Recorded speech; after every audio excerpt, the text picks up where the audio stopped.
من الشیطان الرجیم بسم اللہ الرحمن الرحیم فقال اللہ تعالی فی القرآن المجید لقد کان لکم فی رسول اللہ اسوۃ حسنہ۔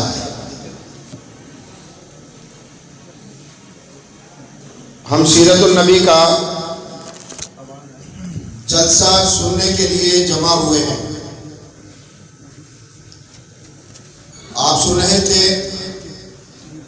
ہمارے محترم جناب حافظ محمد انور صاحب آپ کو سیرت محمد صلی اللہ علیہ وسلم کے تقاضے بیان کر رہے تھے۔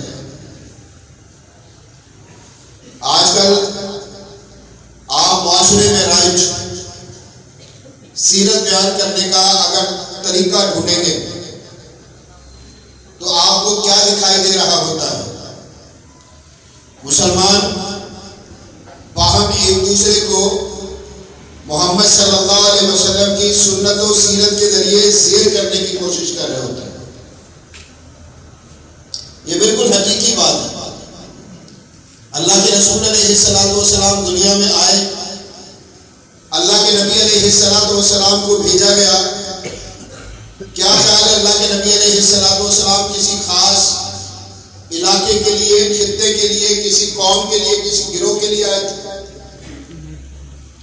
نہیں، آپ سے پہلے انبیاء علیہ السلام آتے رہے تھے، اور وہ تمام انبیاء ایک ایک وقت میں آپ جانتے ہیں کہ ایک سے زیادہ بھی آتے تھے۔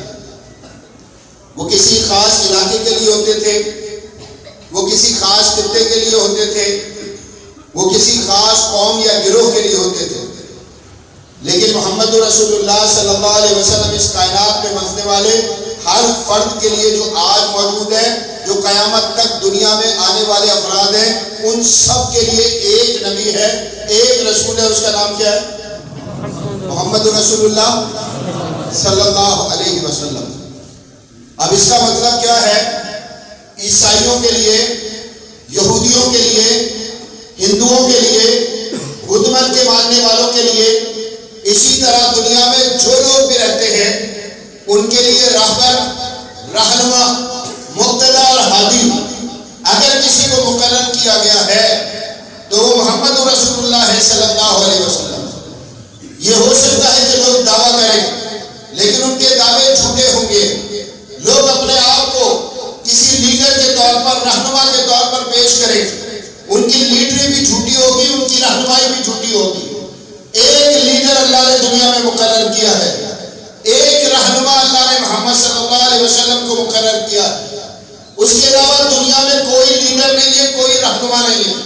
ایک ہی رہنما ہے جس کا نام محمد ہے صلی اللہ علیہ وسلم، اور اس کے علاوہ کچھ نہیں۔ آج آپ دیکھ لیجئے کہ کیفیت کیا ہے دنیا میں۔ اگر کسی شخصیت کے ساتھ سب سے زیادہ محبت کی جاتی ہے تو محمد صلی اللہ علیہ وسلم، اس میں شبہ نہیں ہے کوئی۔ اللہ کے رسول صلی اللہ علیہ وسلم نے ارشاد فرمایا، کیا ارشاد فرمایا بھلا؟ کہ تم اس وقت تک مومن نہیں ہو سکتے جب تک اپنی جان سے زیادہ، اپنے مال سے زیادہ، اپنی اولاد سے زیادہ کس سے محبت کرنے لگو؟ مجھ محمد صلی اللہ علیہ وسلم سے۔ ہاں جی، مجھ محمد صلی اللہ علیہ وسلم سے۔ عمر بن خطاب نے کہا تھا کہ اللہ کے نبی صلی اللہ علیہ وسلم اپنی جان کے علاوہ باقی تمام تر چیزوں سے زیادہ آپ سے محبت کرتا ہوں۔ اللہ کے نبی نے کیا فرمایا تھا کہ عمر ابھی تمہارا ایمان مکمل نہیں ہوا۔ اس کے بعد عمر اعلان کرتے کہ اللہ کے نبی علیہ السلام اب میں یہ عزم کرتا ہوں اور اس عزم کا اعلان کرتا ہوں کہ آج کے بعد میری جان سے بھی زیادہ مجھے آپ صلی اللہ علیہ وسلم سے محبت ہے۔ اللہ کے نبی علیہ السلام نے کیا فرمایا تھا؟ عمر اب اس کا کیا مطلب ہے کہ اب تمہارا ایمان مکمل ہوتا ہے تو آپ دیکھنا شروع کر دیجئے، دنیا بھر کے مسلمانوں کو دیکھنا شروع کر دیجئے۔ آج میں جن لوگوں کے متعلق بات کرنا چاہتا ہوں، گفتگو کرنا چاہتا ہوں، وہ بے دین نہیں ہے، وہ لا دین نہیں ہے، وہ ملحد نہیں ہے، وہ سیکولر نہیں ہے۔ یاد رکھ لیجئے، وہ سیکولر نہیں ہے، لبرل نہیں ہے، اللہ کے دین سے بھاگے ہوئے نہیں ہیں، اللہ کے دین کے باغی نہیں ہیں۔ اللہ اکبر۔ میں تو ان لوگوں کے متعلق بات کرتا ہوں جو اپنے آپ کو مسلمان کہتے ہیں نکاحوں پر ایسا دین سمجھتے ہیں کہ جس کو پریکٹس کرنا بندے کے لیے ضروری ہوتا ہے، ایسے شخص کے لیے بات کرنا چاہتا ہوں۔ بھائیو ایک بات یاد رکھ لیجئے گا، محترم حافظ انور صاحب اسلام بیان کر رہے تھے، قرآن بیان کر رہے تھے، دین بیان کر رہے تھے، محمد صلی اللہ علیہ وسلم کا فرمان بیان کر رہے تھے، صحابہ رضوان اللہ علیہم اجمعین کی جو ہے میرے بھائیوں سیرت بیان کر رہے تھے۔ آپ تمام صحابہ کو اکٹھا کیجئے، ان کی سیرت کو جمع کیجئے اور مشترکہ طور پر کوئی ایک صفت اس میں سے تلاش کر لیجئے جو سارے صحابہ رضوان اللہ علیہم اجمعین کی مشترکہ ہو۔ وہ کیا ہو سکتی ہے بھلا؟ ابھی ہم سب نے ایک شعر پڑھا علامہ اقبال نے، ایک شعر پڑھا، میری زندگی کا مقصد کیا پڑھا؟ میری زندگی کا مقصد تیرے دین کی سرفرازی، میں اسی لیے مسلمان، میں اسی لیے نمازی۔ اس کا مقصد کیا ہے کہ ساری زندگی بندہ ایک کام کے لیے گزارتا ہے، ایک کام کے لیے، اور وہ کام کیا ہے؟ وہ کام یہ ہے کہ بندہ اللہ رب العزت کو راضی کرنے کی کوشش کرے گا۔ راضی کرنے کا طریقہ کیا ہے؟ جو محمد صلی اللہ علیہ وسلم کا طریقہ ہے۔ راضی کرنے کا طریقہ جو ہے وہ راستہ کیا ہے؟ جو اللہ کے رسول صلی اللہ علیہ وسلم کا راستہ ہے۔ ہم نے محمد صلی اللہ علیہ وسلم کی سیرت کو، آپ کی سنت کو محدود کیا ہے۔ مسجد میں داخل ہو جائیں، آپ کو چند چارٹس لگے ہوئے ملیں گے، ان پر لکھا ہوگا امتیازی مسائل، اور ان امتیازی مسائل کو لے کر لمبے لمبے جلسے کیے جا رہے ہوں گے، بہت بڑے بڑے پروگرام کیے جا رہے ہوں گے، کتابوں پر کتابیں لکھی جا رہی ہوں گی، اور نہ جانے کیا کچھ کیا جا رہا ہوگا۔ یہاں سے کتاب لکھی جائے گی، وہاں سے اس کا رد کیا جائے گا، اب رد کے جواب کے طور پر پھر رد کیا جائے گا، اور نتیجہ کیا ہے میرے محترم بھائیوں؟ نتیجہ کیا ہے؟ آپ دیکھ لیجئے، مسلمان باہم انتشار کا شکار ہیں، افتراق کا شکار ہیں، ٹوٹ پھوٹ کا شکار ہیں۔ مسلمان ان کی کیفیت یہ ہے کہ پوری دنیا میں منتشر ہے۔ میں پچھلے 50 سال کی بات کروں، میں پچھلے 100 سال کی بات کروں، میں پچھلے 150 سال کی بات کروں، آپ کو کیا دکھائی دیتا ہے؟ پوری دنیا میں کرنے والے کون؟ پوری دنیا میں لٹنے والے کون؟ پوری دنیا میں ذلیل و رسوا ہونے والے کون؟ وہ کون لوگ ہیں جن کی عزتیں لٹتی ہیں؟ کون لوگ ہیں جن کی مائیں بہنیں بیٹیاں بازاروں میں بکتی ہیں؟ کون سے لوگ ہیں کہ جن کے بچوں کو اللہ اکبر تحقیر کیا جاتا ہے، قتل کیا جاتا ہے، جن کے بچوں کی لاشیں سمندر میں بہتی ہوئی آگے کسی ساحل سے رہتی ہیں؟ ایک قوم آپ کو ملے گی، اس قوم کا نام مسلمان ہے۔ شہروں کے شہر تاخت و تاراج ہوں گے، ملکوں کے ملک تباہ و برباد ہوں گے، یہ ساری چیزیں آپ دیکھ رہے ہوں گے، اور اس کی بنیادی وجہ کیا ہے؟ ایک وجہ پر بات کریں، ایک وجہ پر، وہ کس چیز پر زور لگ رہا ہے؟ آپ بہت بڑے عالم ہیں، آپ بہت بڑے مفسر ہیں، آپ بہت بڑے محدث ہیں، آپ بہت بڑے خطیب ہیں، آپ بہت بڑے واعظ اور داعی ہیں، اور میں آپ سے پوچھنا چاہتا ہوں زور کس چیز پہ لگا رہے ہو؟ کس چیز پر زور لگا رہے ہو؟ کس چیز پر؟ آپ کی محنتیں، مشقتیں، اللہ اکبر، وہ کس طرف ہے؟ کس طرف اس کو دیکھنا پڑے گا نا لازمی طور پر۔ کیا سبب ہے کہ آج مسلمان کاٹے جاتے ہیں، پیٹے جاتے ہیں، لوٹے جاتے ہیں، ملکوں کے ملک تباہ کر دیے جاتے ہیں؟ عراق کس کا ملک؟ مسلمانوں کا۔ شام کس کا ملک؟ مسلمانوں کا۔ لیبیا کس کا ملک؟ مسلمانوں کا۔ افغانستان کس کا ملک؟ مسلمانوں کا۔ برما میں کون کٹے؟ مسلمان۔ برما میں کون کٹے؟ مسلمان۔ افغانستان میں کون کٹا؟ مسلمان۔ اور میں آپ سے پوچھنا چاہتا ہوں کشمیر میں مرنے والے کون ہیں؟ فلسطین میں کٹنے والے کون ہیں؟ کتنے افریقہ کے ممالک ہیں جہاں پر بے بہا مسلمانوں کا قتل عام کیا گیا ہے؟ کوئی رکاوٹ نہیں ہے، کوئی روکنے والا نہیں ہے، کسی جگہ کوئی ایسی چیز آپ کو دکھائی نہیں دیتی کہ جس کے ذریعے یہ محسوس ہوتا ہو کہ ہاں کوئی مسلمانوں کا بھی پشتیبان ہے، کوئی مسلمانوں کا بھی ساتھی سنگی ہے، کوئی آگے مسلمانوں کے ساتھ بھی کھڑا ہونے والا ہے۔ کوئی ایک ایسی چیز آپ کو دکھائی نہیں دیتی۔ اور میں کہتا ہوں اس پوری صورتحال میں سب سے بڑا مجرم کون ہے؟ مسلمان۔ امریکہ، کیونکہ اس نے افغانستان میں قتل عام کیا، عراق میں قتل عام کیا، شام میں قتل عام کیا، ہاں جی انہوں نے لیبیا پر حملہ کیا، اس کو توڑ پھوڑ دیا، ایک حکومت کے بجائے کئی حکومتیں بن گئی۔ وہ لیبیا جو دنیا کے امیر ترین لوگوں میں شمار ہوتے تھے، آج نوکریوں کے حصول کے لیے چھوٹی چھوٹی کشتیوں میں بیٹھتے ہیں، سمندر کو عبور کرنے کی کوشش کرتے ہیں، جگہ جگہ ڈوب کر جو ہے وہ موت سے ہمکنار ہو رہے ہوتے ہیں۔ اللہ اکبر، یہ جتنے بھی مناظر ہیں ان کے پیچھے کون ہے؟ امریکہ ہے، ان کے پیچھے کون ہے؟ رشیا ہے، ان کے پیچھے کون ہے؟ انڈیا ہے، ان کے پیچھے کون ہے؟ اسرائیل ہے، ان کے پیچھے کون ہے؟ برطانیہ ہے، جرمنی ہے، فرانس ہے۔ یہ طویل قطار ہے جو آپ کو دکھائی دیتی ہے، لیکن اللہ کی قسم میں کہتا ہوں کہ یہ مجرم ہوں گے، لیکن درجہ دوم کے درجہ اول کا مجرم کوئی اور ہے، درجہ اول کا جو ہے وہ مجرم کوئی اور ہے۔ میں نے آیت پڑھی ابتدا میں قرآن کی آپ کے سامنے، لَقَدْ كَانَ لَكُمْ فِي رَسُولِ اللَّهِ أُسْوَةٌ حَسَنَةٌ۔ یاد رکھ لیجئے، بہت بڑا مسئلہ ہے، بہت بڑا مسئلہ ہے کہ آج اسلام قیدی، آج اسلام کو مقید کیا گیا ہے مسجدوں میں۔ آج مسلمان بازاروں کا اسلام بازاروں کا دین نہیں ہے، آج اسلام دکانوں کا دین نہیں ہے، آج اسلام آپ کے کاروباروں کا دین نہیں ہے، آج اسلام آپ کی شادی بیاہ کا دین نہیں ہے، آج اسلام آپ کی موت میت کا دین نہیں ہے، آج اسلام آپ کی تعلق داری اور رشتہ داری کا دین نہیں ہے۔ آج مسلمان آپ کی زندگی، اسلام جو ہے وہ آپ کی زندگی کی ترجیحات، اس کے تعین میں کوئی کردار ادا نہیں کرتا۔ بتائیے ایسے ہے یا نہیں؟ بتائیے ایسا ہے یا نہیں؟ بہت اچھا دیندار، بہت اچھا دیندار، اس کی زندگی کن اعمال کے گرد گھومتی ہے؟ محمد رسول اللہ صلی اللہ علیہ وسلم، میں کہتا ہوں 5 ٹائم نماز پڑھتا ہوں۔ اللہ کے رسول کتنے ٹائم پڑھتے تھے؟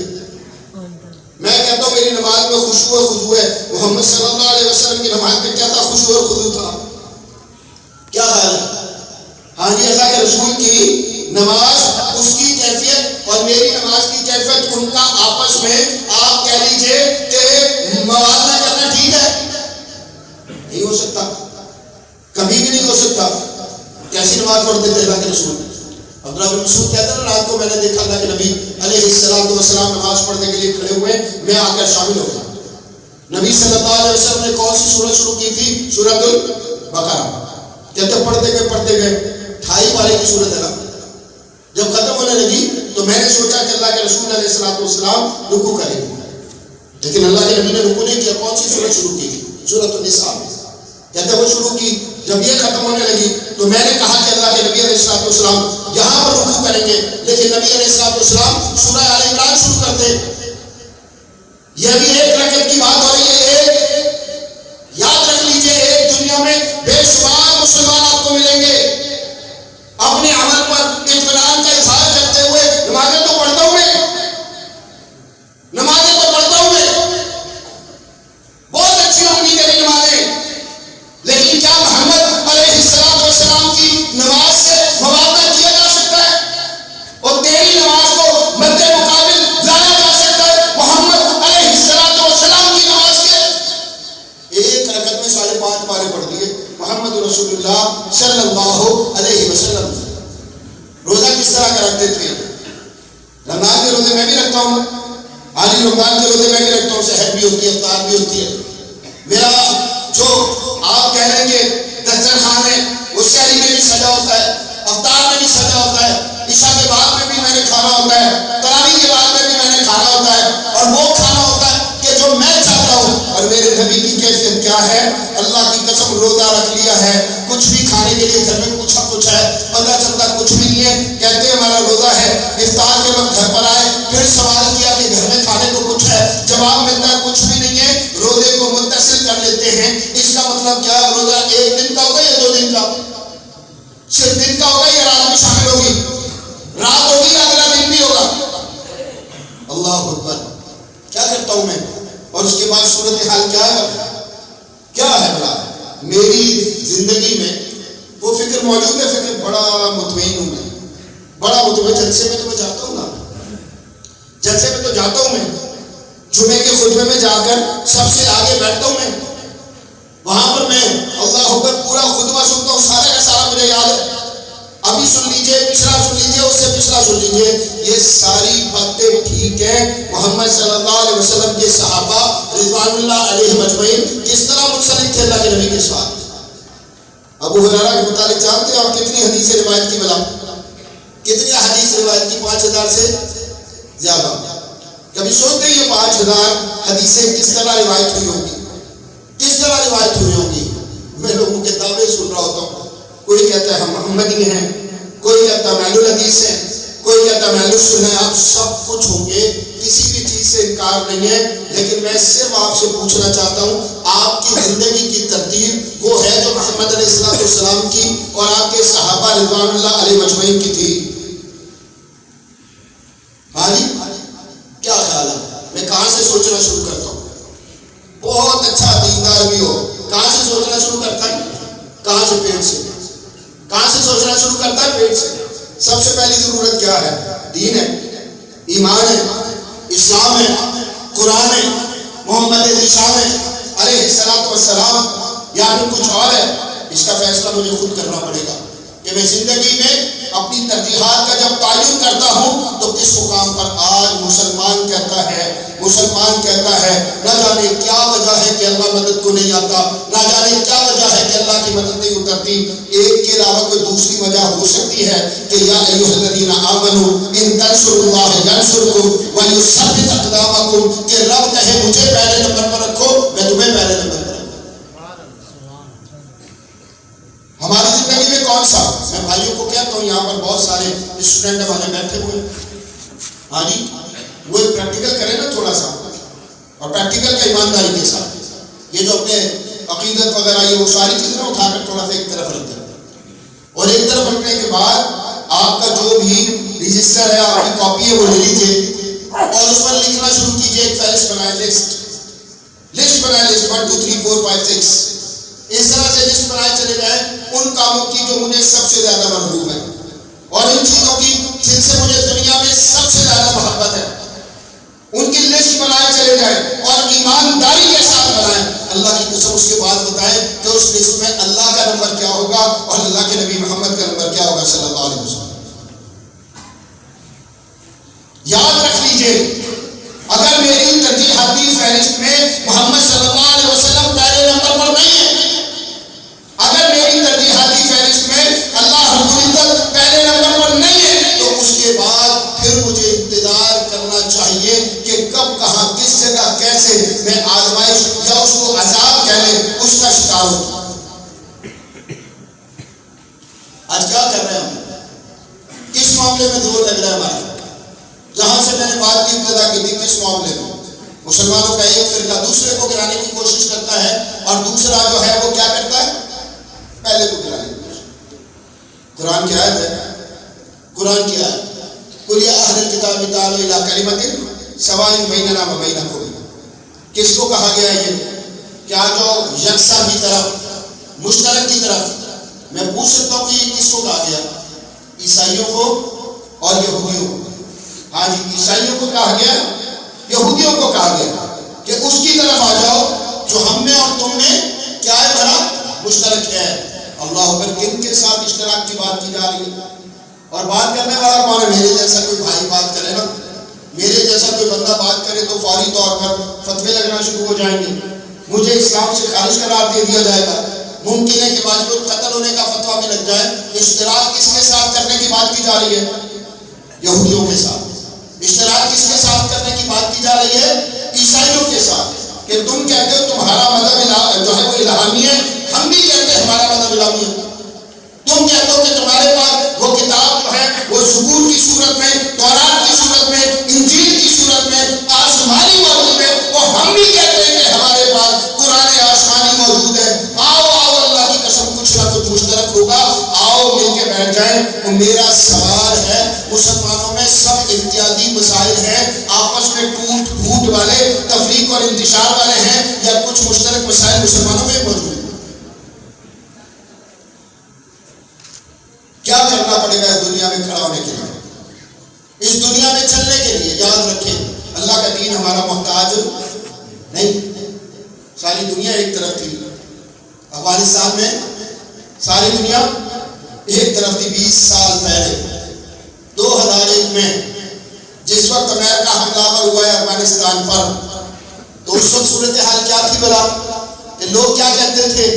لوگ کیا کہتے تھے؟ چند لوگ بچے تھے جو کہتے تھے کہ نہیں، میدان سجے گا، مقابلہ ہوگا، کافروں کے سامنے کھڑے ہو کر اور لوگ کہتے تھے یہ پاگل ہے، لوگ کہتے تھے یہ دیوانے ہیں، لوگ کہتے تھے انہیں عقل نہیں ہے، لوگ کہتے تھے ان کو گراؤنڈ ریئلٹیز، ان کا علم نہیں ہے، یہ زمینی حقائق نہیں جانتے، ان کے پاس نہ جانے کیا کیا ہے، طاقت ہے، قوت ہے، زور ہے، جبر ہے، اسلحہ ہے، وسائل ہے، ہر چیز ان کے پاس موجود ہے۔ یہ چند لوگ خالی ہاتھ آ کر میدان میں دنیا کی سپر پاور جس کی مثال دنیا کی تاریخ میں کوئی دوسری موجود نہیں ہے اس کے مقابلے پر کھڑے ہونا چاہتے ہیں، تو اس وقت بھی چند لوگوں نے کہا تھا کہ ہاں یہ ہو سکتا ہے۔ اب میرا سوال ہے 20 سال گزرنے کے بعد ہو سکتا ہے یا ہو گیا ہے؟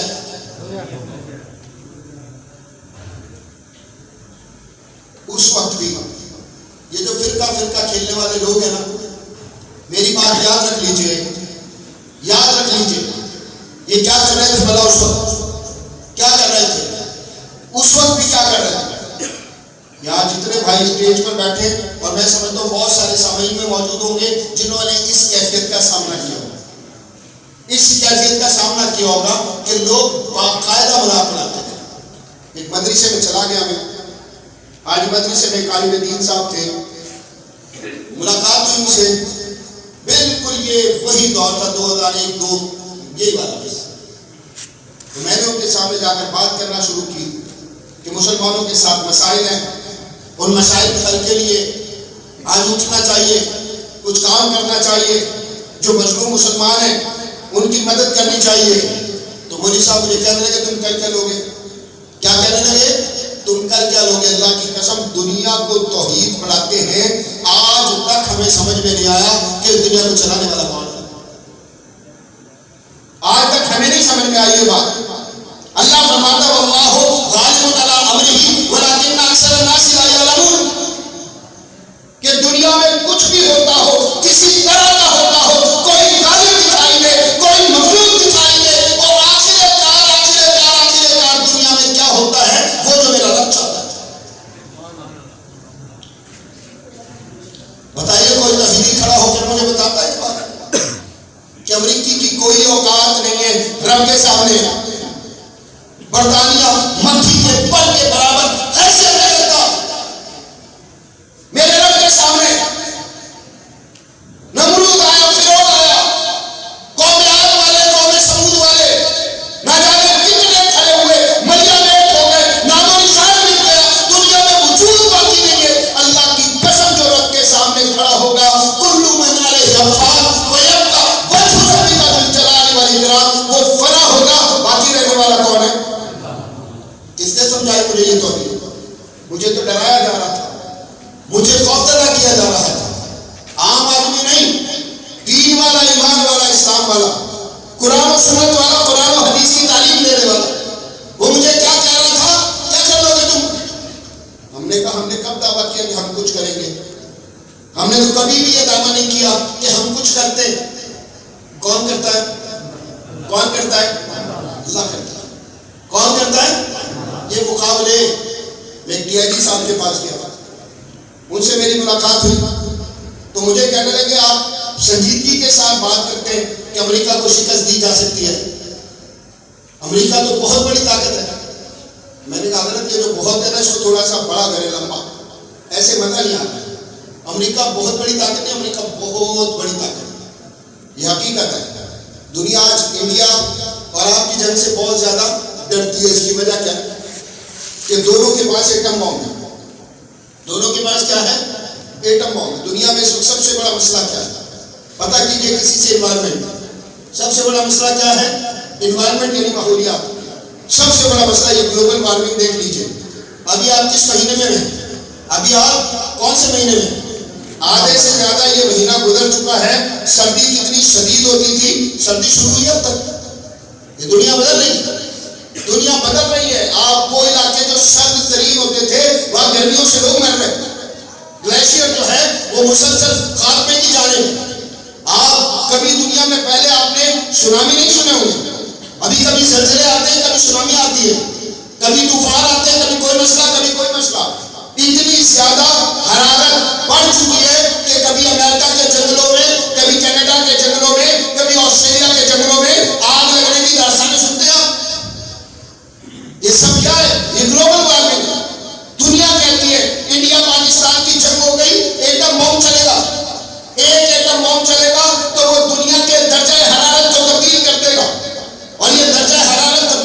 وجہ سے خطے میں 1 ارب سے زیادہ لوگ فوراً مر جائیں گے، کہتے ہیں فوراً مر جائیں گے، اور باقی جو دنیا ہے 6 ارب لوگوں کی، 5.5 6 ارب لوگوں کی جو دنیا ہے، اس میں بھی اتنا زیادہ موسم میں تغیر پیدا ہوگا، زلزلے آئیں گے، سیلاب آئیں گے، سونامی آئیں گے، نہ جانے کس طرح کے حالات کا دنیا کو سامنا ہوگا، جینا مشکل سے مشکل تر ہو جائے گا۔ اسی لیے اس جنگ کو کسی طرح روکنا ہے، ایٹمی جنگ نہیں ہونی چاہیے۔ امریکہ کے پاس کتنے ایٹم بم ہیں؟ سینکڑوں میں یا ہزاروں میں؟ سینکڑوں میں یا ہزاروں میں؟ ہزاروں میں۔ دنیا میں سب سے زیادہ طیارے رکھنے والا ملک کون سا ہے؟ دنیا میں سب سے زیادہ ٹینک رکھنے والا ملک کون سا ہے؟ دنیا میں سب سے زیادہ یہ جو بحری جہاز جنگی یہ رکھنے والا کون سا ہے؟ دنیا میں سب سے زیادہ یہ جو طیارہ بردار جہاز ہے یہ رکھنے والا ملک کون سا ہے؟ ہاں جی، ایک ہی ملک ہے نا امریکہ، ایک ہی ملک ہے امریکہ۔ تو یقینی طور پر حضرت جو کہہ رہے تھے وہ بات تو بالکل ٹھیک تھی۔ ڈی آئی جی صاحب کہنے لگے وہ تو بہت بڑا ملک ہے، میں نے کہا یہ بہت آپ نے چھوٹا کہا ہے، اس کو لمبا کریں۔ امریکہ بہت طاقتور اور بہت مضبوط اور بہت بڑا ملک ہے، یہ آپ کی بات ٹھیک ہے، لیکن میں جو ہے اسٹوڈنٹ ہوں، طالب علم ہوں، ایک سوال آپ سے پوچھنا چاہتا ہوں، اس کے بعد آپ کو جواب دوں گا۔ امریکہ بہت بڑا ہے، صرف اتنا بتا دیجیے میرے رب سے کتنا بڑا ہے؟ کیا جواب ہے؟ کیا جواب ہے؟ بتائیں۔ اللہ بڑا ہے، امریکہ بڑا ہے؟ ذرا زور سے بتائیں۔ ہاں جی، سچ بولنا ہے، جو دل سے سمجھتے ہیں، دکان پر بیٹھ کر سمجھتے ہیں کہ اللہ بڑا ہے۔ اگر اللہ بڑا ہے تو اللہ کے دین کے کام کے لیے 10 منٹ نکالنا کتنا مشکل کیوں ہوتا ہے؟ ہاں جی، ایک صاحب ملے آج ہی، ابھی ہم آ رہے ہیں، ابھی آ رہے ہیں، لاڑکانہ میں پروگرام تھا، لاڑکانہ ظہر کی نماز کے وقت پروگرام تھا، کوئی 3 ساڑھے 3 بجے ان سے ملاقات، ان کے گھر پر کھانا رکھا گیا تھا ہمارے۔ تو ہم نے کہا یار ہم اتنی دور سے آ گئے، آپ پروگرام میں نہیں آئے۔ تو کہنے لگے ورکنگ ڈے تھا۔ کیا کہنے لگے؟ ورکنگ ڈے تھا۔ آپ میں سے کس کس کا ورکنگ ڈے ہوتا ہے؟ بہت سارے لوگ، سب کا ہی ورکنگ ڈے نا، یعنی جو یہاں پر اسٹوڈنٹ ہے ہمارے، اگر وہ تعلیم حاصل کر رہے ہیں تو اپنی ورکنگ کر رہے ہیں، اگر کوئی استاد تعلیم دے رہا ہے تو اپنی ورکنگ کر رہا ہے۔ جتنے دکاندار، جتنے کھیت کھلیان والے یہاں پر بیٹھے ہوئے کاروبار کرنے والے، سب کے سب ورکنگ مین ہیں، سب کے سب جو ہے جا کر کام کرتے ہیں۔ میں نے کہا ورکنگ ڈے تھا، ایک سوال ہے، ایک سوال، یہ جو ورکنگ ہے اس میں کہیں کسی جگہ اللہ کا دین شامل ہو سکتا ہے؟ جب کسی کو کہا جاتا ہے آؤ کھڑے ہو اللہ کے دین کے سفیر بن جاؤ، اس سب سے بڑا مسئلہ کیا ہے؟ یہ 10 کی جگہ 20 رسول کھڑے ہم کر لیں، ہم 20 کی جگہ 50 رسول کھڑے کر لیں ہم۔ میں پڑھ رہا تھا کہ دنیا میں اسلام کو پھیلانے میں سب سے بڑا کردار کن لوگوں نے ادا کیا؟ انڈونیشیا میں ایک شخص گیا تھا، آج دنیا میں سب سے بڑا مسلمان ملک کون سا بنا؟ انڈونیشیا۔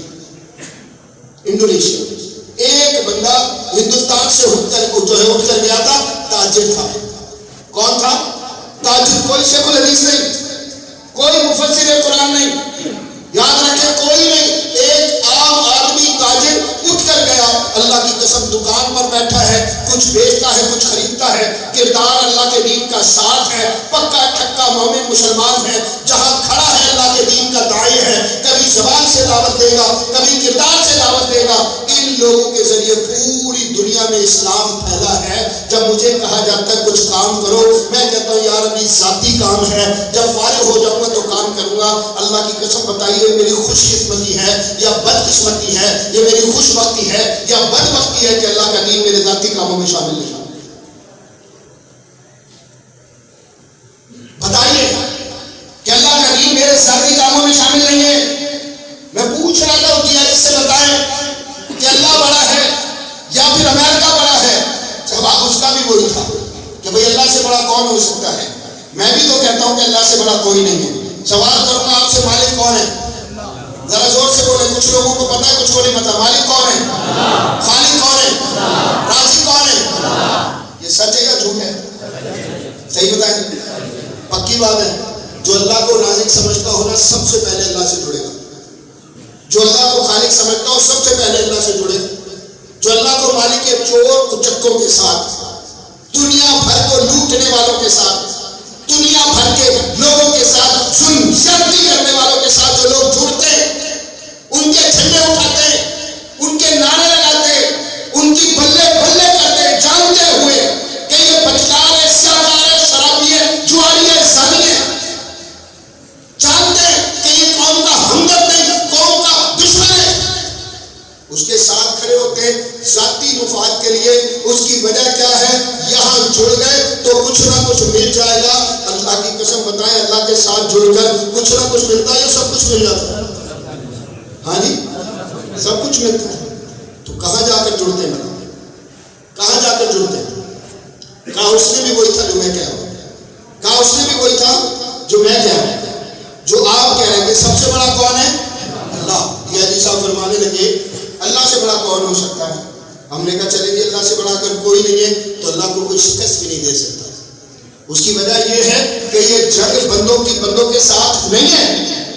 ابھی آپ صاحب کہہ رہے تھے کہ دعوت کا میدان ہو، جہاد کا میدان ہو، سیاست کا میدان ہو، تو کوئی سا بھی میدان ہو، آپ اٹھا کر دیکھ لیجئے، اصل مسئلہ اللہ کی قسم بندگی کا ہے۔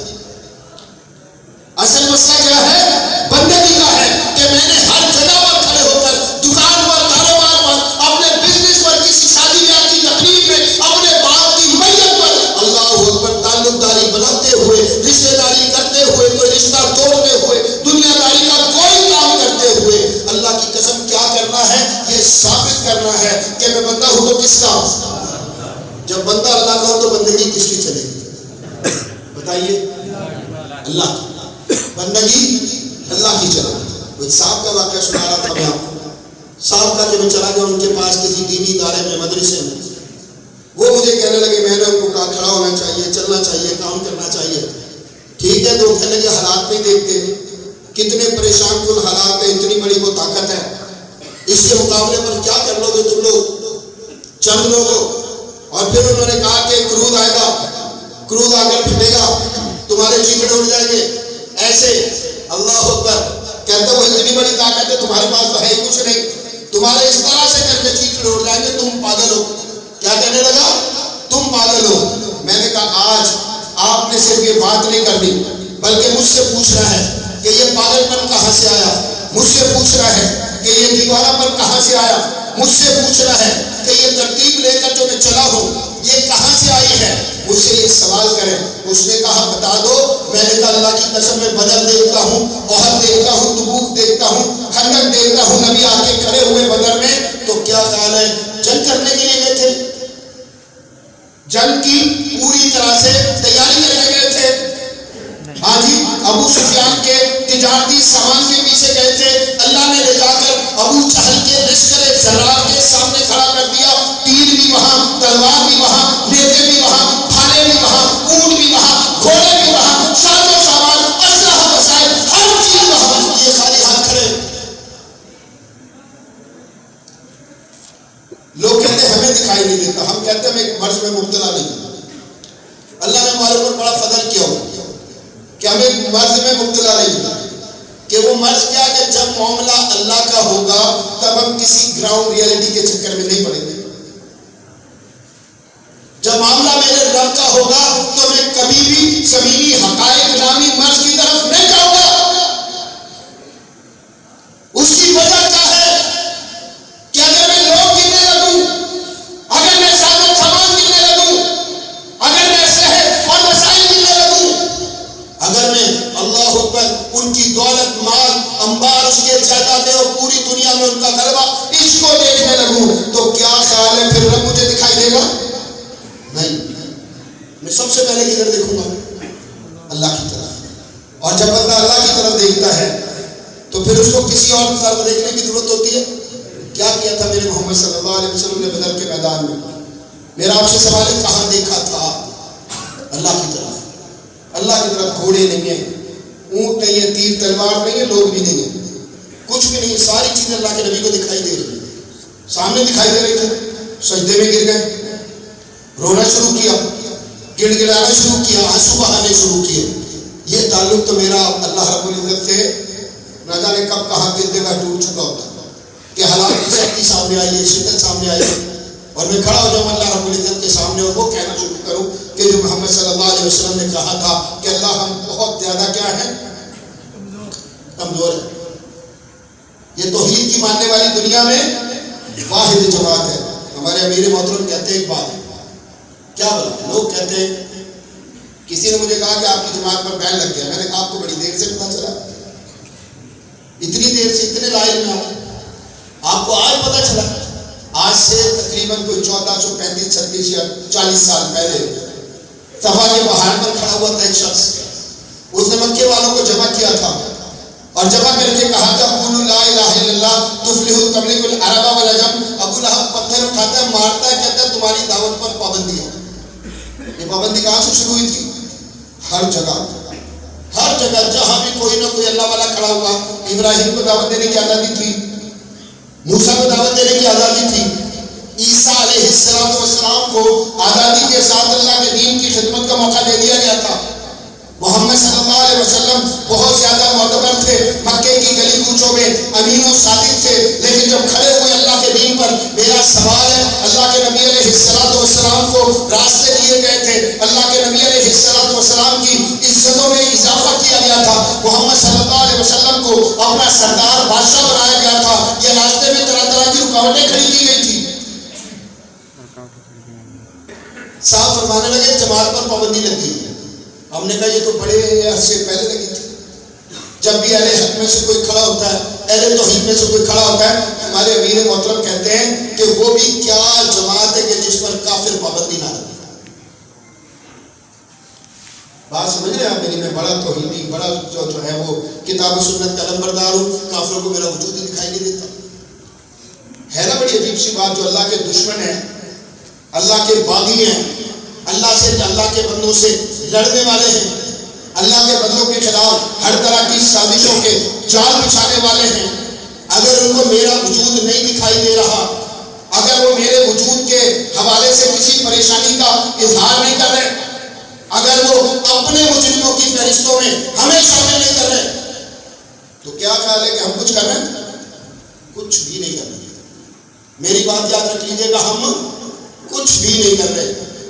یہ بات اچھی طرح یاد رکھیے گا. لوگ اس پر پریشان ہوتے ہیں، یار یہ کیا جماعت ہے، ایک دفعہ پابندی لگتی ہے، دوسری دفعہ پابندی لگتی ہے. ایک صاحب پوچھنے لگے یہ حالات کب تک جاری رہیں گے؟ میں نے کہا جب تک ہم کام کریں گے. کیا کریں گے؟ ہم کام کریں گے نا. ہم تو بھائی جن کے خلاف کریں گے ان کا ریئیکشن آئے گا یا نہیں؟ گو کہ دنیا بدلنا شروع ہو چکی ہے. میری بات یاد رکھ لیجیے، دنیا کیا ہو چکی ہے؟ بدلنا شروع ہو چکی ہے. ان صاحب کی میں بات بتا رہا تھا، وہ کہنے لگے چیتڑے اڑ جائیں گے تمہارے، کروز آئے گا. اچھا میں نے کہا یہ کروز نامی جو چیز ہے یہ پوچھ کے مارتی ہے لوگوں کو. ہاں جی، امریکن جب حملہ کرتے ہیں تو ان کی جو بیماری ہوتی ہے نا، اس کا ایک طریقہ کار ہوتا ہے. وہ کیا ہوتا ہے، کسی علاقے پر حملہ کیا تو اس طرح کے جو ہے نا بم مارو کہ زمین کا کوئی حصہ خالی نہ ہو، کوئی جگہ باقی نہ بچے. اس کو کہا جاتا ہے کارپیٹ بامبنگ. اور اس کا مطلب ہے کہ کارپیٹ جب بچھایا جاتا ہے تو ساری زمین کو ڈھانپ لیتا ہے یا نہیں؟ یہ اس طرح کی بمباری کی جائے گی کہ ایک ایک انچ جو ہے وہ اس کے ذریعے سے برباد کیا جائے گا. اور میں نے کہا مولوی صاحب اللہ کی قسم جب بھی ایک کروز آئے گا نا تو میں نے تو مرنا ہی ہے، بچنا آپ نے بھی نہیں، بچنا آپ نے بھی نہیں. یہ بھی آپ نے دیکھا ہوگا یقینی طور پر. دو مناظر بڑے دیکھنے والے، ایک بغرامی ایئربیس پر پورا شہر بسایا تھا امریکیوں نے، پورا شہر زمین تو اوپر پتہ نہیں کتنی منزلیں. ہاں جی، کیا کچھ انہوں نے نہیں بنایا. وہاں رہنے کے لیے آئے تھے، چھوڑنے کے لیے نہیں آئے تھے. میری بات یاد رکھیں، وہاں رہنا چاہتے تھے، وہاں رہنے کے بعد ہماری طرف آنا چاہتے تھے. ٹھیک ہے، یہ جو آپ کی بندرگاہ یا آپ کی شیپ ہے اور یہ آپ کا سارا سلسلہ یہاں بیٹھ کر پوری دنیا پر حکمرانی کی جا سکتی ہے، یہی کرنے کے لیے آئے تھے. لیکن رات کے اندھیرے میں 2:30 بجے رات کو چھوڑ کر دوڑ گئے. اور میں آپ کو ایک لطیفہ سنا دوں، انہوں نے کیا کیا تھا بھلا؟ امریکی دنیا کی بہادر ترین قوم ہے، اسی لیے انہوں نے کیا کیا تھا، اپنے ارد گرد افغانیوں کو محافظ مقرر کیا ہوا تھا. افغانی باہر محافظ تھے. ٹھیک ہے، رات کو 2:30 بجے نکل گئے. یہ افغانی بیچارے صبح ان کے لیے کیا بنا کر لے کر آئے؟ Break fast. کیا ہوتا ہے بریک فاسٹ؟ ناشتہ بنا کر لے کر آئے. تو پتہ چلا کہ یہ دنیا کی بہادر ترین قوم رات کے اندھیرے میں دوڑ گئی. اس کے بعد پھر وہ ایئرپورٹ، آپ نے دیکھا ہوگا کہ کابل کا ایئرپورٹ، کیا ذلت ہوئی امریکیوں کی، کیا ذلت ہوئی امریکیوں کی. جو بائیڈن کہہ رہا تھا امریکہ کا صدر کہ جی ہم انخلا کر رہے ہیں افغانستان سے، جو سابقہ صدر ہے نا ڈونلڈ ٹرمپ، وہ کہتا ہے جھوٹ بولتا ہے بدبخت، تم انخلا نہیں کر رہے ہو، تم ہتھیار ڈالو. کیا کہتا ہے؟ تم انخلا نہیں کر رہے بلکہ کیا کر رہے ہو؟ ہتھیار ڈالو. اور پھر ایک جملہ کہتا ہے ڈونلڈ ٹرمپ، اور یہ جملہ دنیا کی سب سے بڑی حقیقت ہے، وہ کہتا ہے دنیا کی تاریخ میں کوئی قوم اتنی ذلیل نہیں ہوئی ہے جتنی آج امریکیوں کی.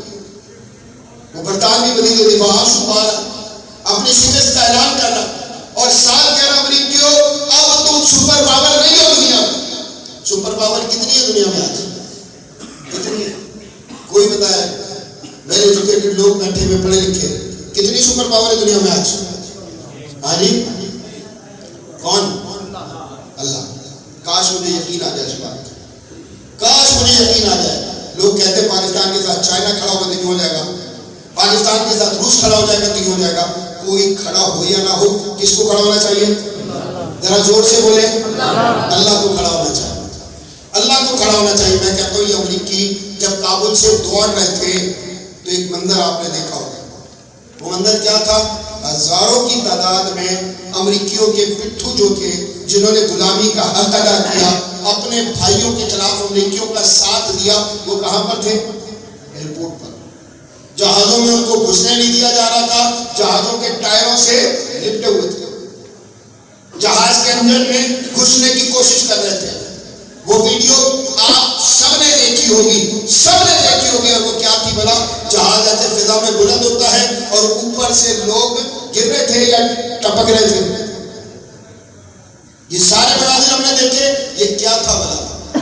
یہ دنیا بھر کے لیے اعلان تھا کہ جس کو سپر پاور کہا جاتا ہے دنیا میں، آج اتنا مجبور ہو چکا ہے، نہ تو اپنے آپ کو بچا سکتا ہے، نہ اپنے ساتھ کھڑے ہونے والے اپنے غلاموں کو، ایجنٹوں کو بچا سکتا.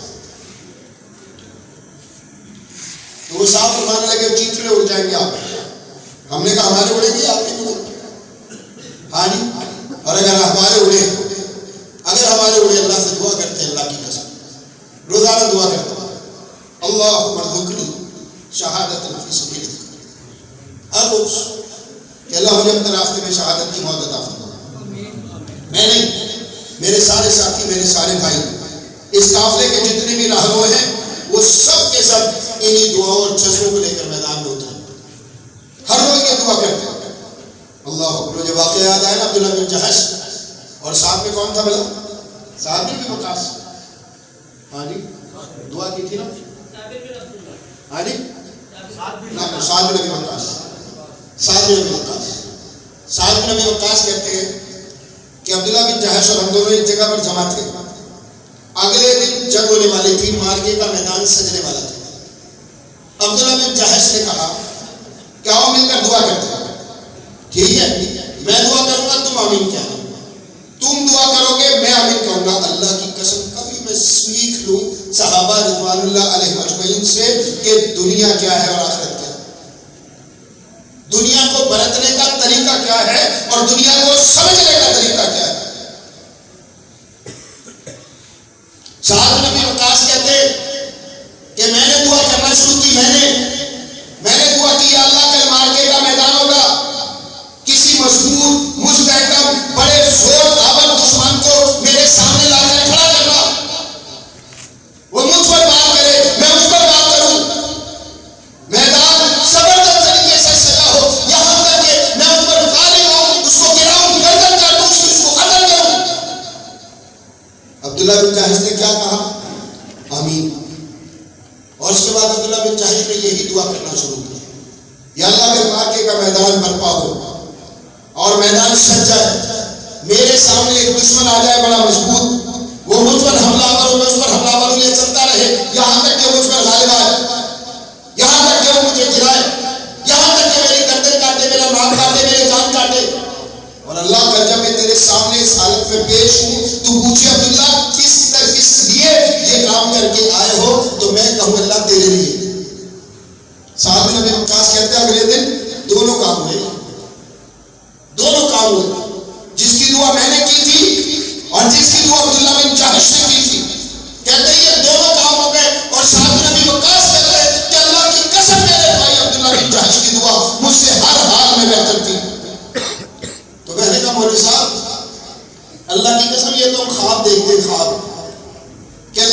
زمانے میں چیتڑے بن کر اڑ جائیں، لیکن کل قیامت کے دن آپ کہتے ہیں کرود آئے گا، کرود آ کے چیتڑے اڑا دے گا ہمارے، اور میں کہتا ہوں جب امریکی ماریں گے تو مجھے نہیں ماریں گے، جرم تو آپ نے بھی وہی کیا جو میرا ہے، اور وہ جرم کیا ہے؟ میں اللہ کو سب سے بڑا مانتا ہوں، میں اللہ کو اس دنیا کا مالک خالق رازق مانتا ہوں۔ میں کہتا ہوں جب یہ دنیا بنائی اللہ نے ہے تو قانون کس کا چلے گا؟ اللہ کا چلے گا۔ حاکمیت کس کی چلے گی؟ اللہ کی چلے گی۔ ہاں جی، یاد رکھ لیجئے جب سب کچھ بنایا اللہ نے ہے تو چلائے گا بھی میرا رب، یہی ہے نا، اسی طرح ہے۔ اسی طرح تو میں نے کہا یاد رکھ لیجئے کہ کل جب پیشی ہوگی نا اللہ کے سامنے، حالت میری بھی اچھی نہیں تھی، حالت آپ کی بھی اچھی نہیں، چیتڑے میرے بھی اور چیتڑے آپ کے بھی، دونوں اللہ رب العزت کے سامنے کھڑے ہوں گے۔ مجھ سے پوچھے گا رب کیا کر رہے تھے، میں کہوں گا مقدور بھر، اللہ جتنی استطاعت تھی میدان میں لے کر اپنی طاقت اور قوت کو کھڑا ہوا تھا، جو کچھ پاس میں موجود تھا تیرے لیے چلتا تھا، تیرے لیے کرتا تھا، تیرے دشمنوں سے نفرت اور عداوت رکھتا تھا، تیرے دشمنوں کے خلاف میدان میں کھڑا رہنے کی کوشش کرتا تھا، دشمن کا حملہ ہوا، کرود آیا، چیتڑے اڑا دیے۔ میرا جواب یہ ہے، مولی صاحب آپ کیا جواب دو گے؟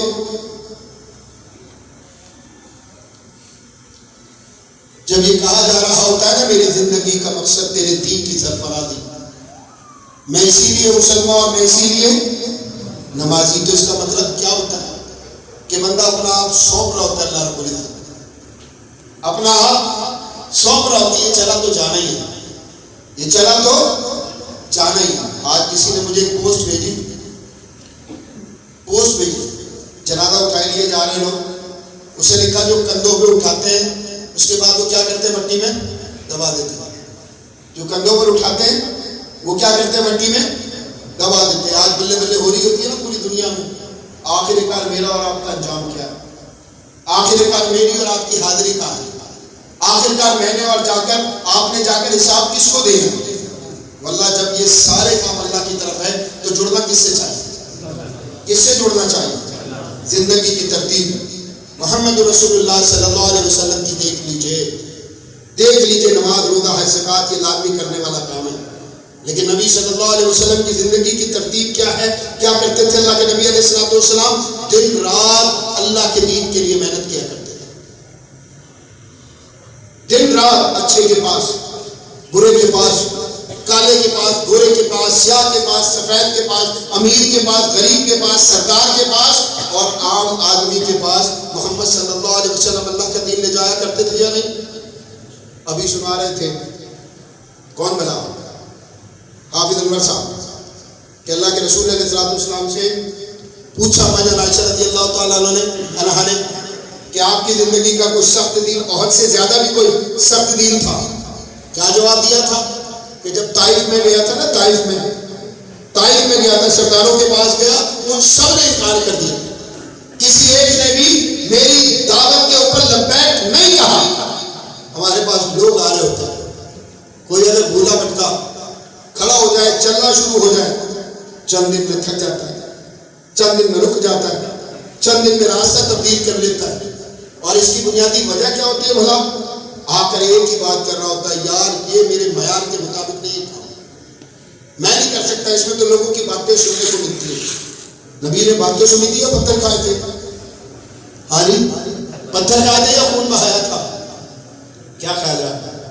کیا کیا تھا؟ سر سے لے کر پاؤں تک لہو لہان کون تھا بلا؟ محمد رسول اللہ صلی اللہ علیہ وسلم۔ تو میرے محترمہ سیرت النبی صلی اللہ علیہ وسلم، اس کا سب سے بڑھ کر تقاضا کیا ہے یہ آپ کو سمجھنا پڑے گا، وہ یہ ہے کہ ہم سارے کام کریں گے، سارے کام، اور کام کون سے بھلا؟ توحید ہمارا عقیدہ ہے انشاءاللہ العظیم۔ توحید کیا ہے؟ ہمارا عقیدہ ہے، ہمارا سنت رسول صلی اللہ علیہ وسلم ہمارا کیا ہے؟ راستہ ہے اللہ کے فضل سے، ٹھیک ہے جی۔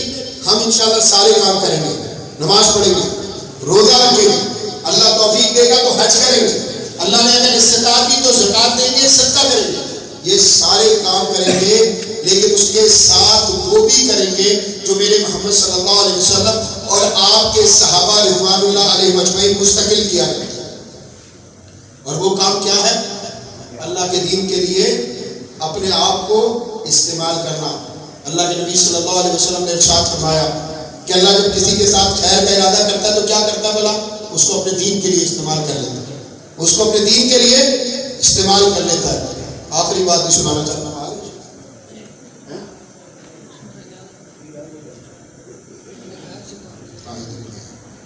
آخری بات آپ کو سنانا چاہتا ہوں. عبد الواحد بھائی ایک بات بتا رہے تھے، پتہ نہیں یہاں پر یہ بات کی جانی چاہیے یا نہیں کی جانی چاہیے، لیکن میں تو ان سے اجازت بھی نہیں لی، لیکن اس کے باوجود میں کر رہا ہوں. انہوں نے مجھے بتایا کہ یہ سرکاری نوکریاں آئی ہوئی ہیں، اور جب سرکاری نوکریاں آئی ہوئی ہیں نا تو ہمارے بہت سارے بھائی، میں اکثر بھائیوں کو میں سے جانتا ہوں، انشاءاللہ انگلی پکڑ کر ان کو جماعت میں چلنا سکھاتے ہیں.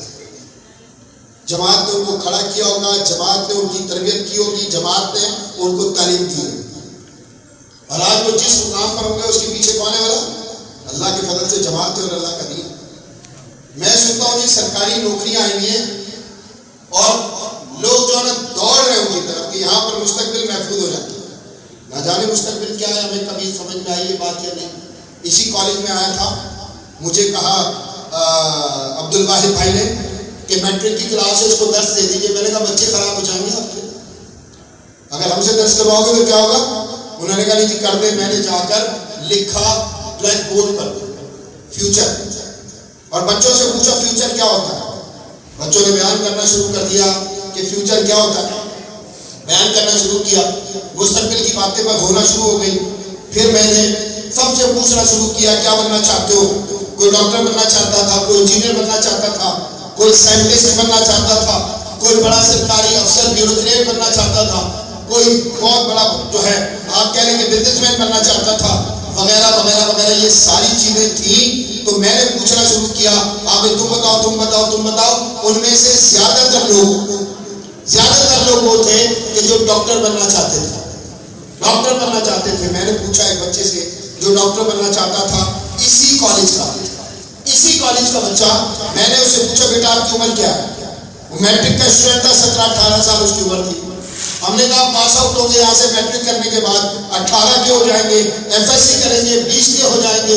آج اس کے بعد ڈائریکٹ آپ کو داخلہ مل گیا، 25-26 سال کی عمر میں آپ MBBS کریں گے. آج سمپل MBBS کو پوچھتے کوئی کیا کرنا پڑے گا؟ اسپیشلائزیشن، وہاں جانا پڑے گا.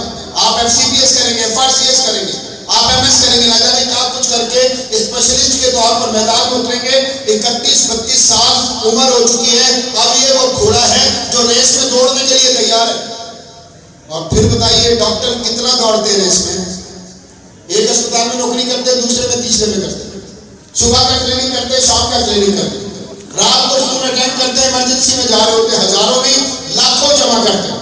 اور جب یہ جمع ہو چکا ہوتا ہے، اوسط عمر پوچھ سکتا ہوں آپ سے، آپ کے خطے میں اوسط عمر کیا ہے؟ 55 سے 60 سال. جب جمع ہوتا ہے نا اور اس کو استعمال کرنے کا وقت آتا ہے تو کہاں چلے جاتے ہیں؟ اللہ کی قسم جب میرا بھائی کہہ رہا ہوتا ہے نا کہ اپنے مستقبل کو محفوظ کرنا چاہتے ہیں دین کے ساتھ، ایمان کے ساتھ، اسلام کے ساتھ، قرآن کے ساتھ، محمد ذیشان علیہ السلام سے تعلق کے ساتھ، اگر مستقبل محفوظ نہیں ہے تو نہ جانے کہاں ہے. اللہ ہمارا حامی و ناصر ہو. اللہ نے جتنی زندگی دی ہے اسلام والی، دین والی، ایمان والی ہو.